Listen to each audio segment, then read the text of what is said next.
যখন কোনো চাকরির খোঁজ করা হয় তখন কিন্তু দুটো আলাদা জগৎ সামনে আসে তাই না? একটা হলো কোম্পানির সাজানো গোছানো অফিসিয়াল কথা, আর অন্যটা হলো সেই চাকরির ভেতরের খবর যা অন্যরা শেয়ার করে। তো আজকে আমরা ঠিক এটাই করতে যাচ্ছি, একটা জব অফারকে দুই দিক থেকে কাটাছেঁড়া করে দেখব, যাতে পুরো ব্যাপারটা একদম পরিষ্কার হয়ে যায়। আমাদের আজকের আলোচনার মূলে আছে দুটো জিনিস। একদিকে কোম্পানির দেওয়া একেবারে ফর্মাল চাকরির বিজ্ঞাপন, আর অন্যদিকে একটা অনলাইন গাইড যেখানে বলা হচ্ছে কিভাবে এই চাকরিটা পাওয়া যেতে পারে। চলুন দেখি এই দুটোকে পাশাপাশি রাখলে আমরা আসলে কি জানতে পারি। আমরা কয়েকটা ধাপে এগোব। প্রথমে দেখব সুযোগটা কি, তারপর জানব কোম্পানি ঠিক কি কি চাইছে, এরপর আমরা দেখব আনঅফিশিয়াল গাইডটা কি বলছে, আর সবশেষে দুটো দৃষ্টিভঙ্গি মিলিয়ে একটা পুরো ছবি তৈরি করার চেষ্টা করব। চলুন তাহলে শুরু করা যাক। The first step towards achieving your dreams is having the right coach. Get the best education with Convolution Educare and make your government and corporate job training dreams come true. Download the app now.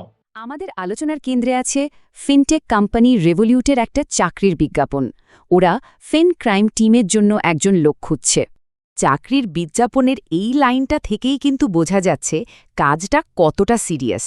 মানে মূল ফোকাসটাই হলো গ্রাহকদের টাকা সুরক্ষিত রাখা আর কোম্পানির ওপর তাদের বিশ্বাসটা ধরে রাখা। এটা শুধু একটা চাকরি না, বেশ বড় একটা দায়িত্বও বটে। অফিসিয়ালি এই পদের নাম হল ফোন সাপোর্ট স্পেশালিস্ট ফিন ক্রাইম টিমের জন্য। আর সবচেয়ে বড় কথা, এটা একটা রিমোট জব। কাজটা মূলত ফোন আর চ্যাটের মাধ্যমে কাস্টমারদের সাহায্য করা, যাতে কোনো আর্থিক জালিয়াতি না হয়। আচ্ছা, এবার দেখা যাক কোম্পানি ঠিক কি কি যোগ্যতা খুঁজছে, মানে তাদের অফিশিয়াল জব পোস্টিংয়ে কি কি শর্ত দেওয়া আছে। দেখুন, কোম্পানির চাওয়াগুলো কিন্তু বেশ পরিষ্কার। C1 লেভেলের ইংরেজি জানা আবশ্যক, ফোনে কাস্টমার সাপোর্টের অভিজ্ঞতা থাকতে হবে অন্তত 1 বছরের, আর ফিনটেক বা ফিন্যান্স ইন্ডাস্ট্রিতে অন্তত 6 মাসের অভিজ্ঞতা লাগবে। আর হ্যাঁ, নাইট শিফট বা উইকেন্ডে কাজ করার মানসিকতাও থাকতে হবে। বেশ, অফিসিয়াল কথা তো হলো, এবার চলুন গল্পের অন্যদিকে যাই। একজন ইউটিউব কন্টেন্ট ক্রিয়েটর, যিনি নিজেকে ক্যারিয়ার কোচ বলেন, তিনি এই চাকরির আবেদনের জন্য কিছু অন্যরকম পথের কথা বলছেন। চলুন দেখি সেই পথটা কেমন। আর এখানেই দেখুন প্রথম বড় পার্থক্যটা। রেভলিউট যেখানে নির্দিষ্ট অভিজ্ঞতার কথা বলছেন, সেখানে এই ইউটিউবার বলছেন দ্বাদশ শ্রেণী পাশ থেকে শুরু করে পোস্ট গ্র্যাজুয়েট, এমনকি যাদের কেরিয়ারে গ্যাপ আছে তারাও যেন আবেদন করে। মানে তার পরামর্শটা অনেক বেশি উদার। এই ইউটিউবারের কথাটা একদম সরাসরি। তিনি জোর দিয়েই বলছেন, অভিজ্ঞতার শর্ত পূরণ না হলেও ভয় পাওয়ার কিছু নেই, আবেদন করলে ইন্টারভিউয়ের ডাক পাওয়ার একটা ভালো সম্ভাবনা আছে। এবার দেখুন, শুধু উৎসাহ দেওয়াই নয়, ফর্ম ফিলআপের জন্য কিছু সংনির্দিষ্ট পরামর্শ তিনি দিচ্ছেন, যেমন অভিজ্ঞতার ঘরে কী লেখা উচিত বা কোন প্রশ্নের উত্তরে হ্যাঁ বলা উচিত। এগুলো আসলে সিস্টেমকে পাশ কাটিয়ে প্রথম ধাপে টিকে যাওয়ার কিছু কৌশল। তো আবেদন তো করা হলো, কিন্তু এরপর কি হবে? অফিসিয়াল বিজ্ঞাপনে এই বিষয়ে তেমন কিছুই বলা নেই, কিন্তু ইউটিউব গাইডটা আমাদের ঠিক এই ধাপগুলোর কথাই বলছে। ইউটিউবারের মতে পুরো প্রক্রিয়াটা বেশ গোছানো।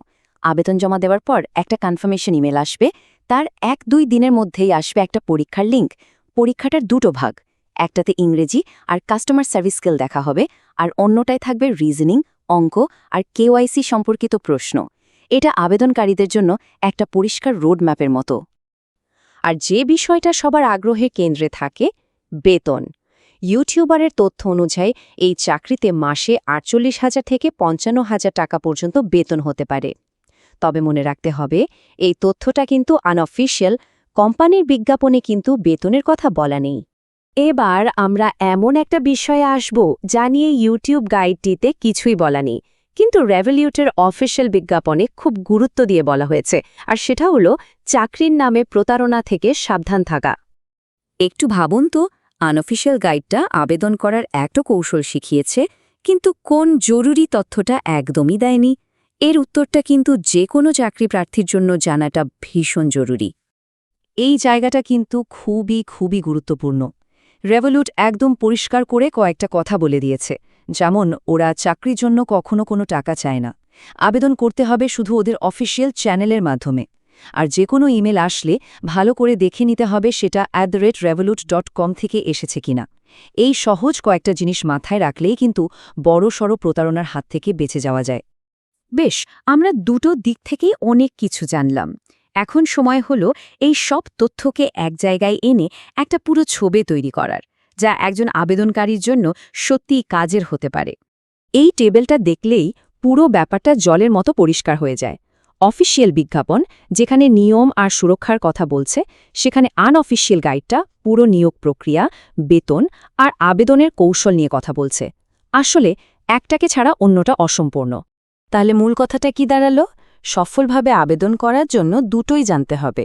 অফিসিয়াল বিজ্ঞাপন আমাদের বলছে কাজটা কি আর তার শর্তগুলো কি, আর আনঅফিসিয়াল গাইডটা আমাদের সেই শর্তগুলো পূরণ করার বা পুরো প্রক্রিয়ার মধ্যে দিয়ে যাওয়ার কিভাবে রাস্তাটা দেখিয়ে দিচ্ছে। সবশেষে একটা প্রশ্ন থেকে যায়, আজকের দিনে যেখানে এত তথ্য পাওয়া যায়, সেখানে একটা চাকরির অফিসিয়াল বিজ্ঞাপন কি গল্পের শুধু শুরুটা বলে দেয়, আর বাকি গল্পটা কি আমাদের নিজেদেরই খুঁজে বের করতে হয়? ব্যাপারটা কিন্তু ভাবার মতো।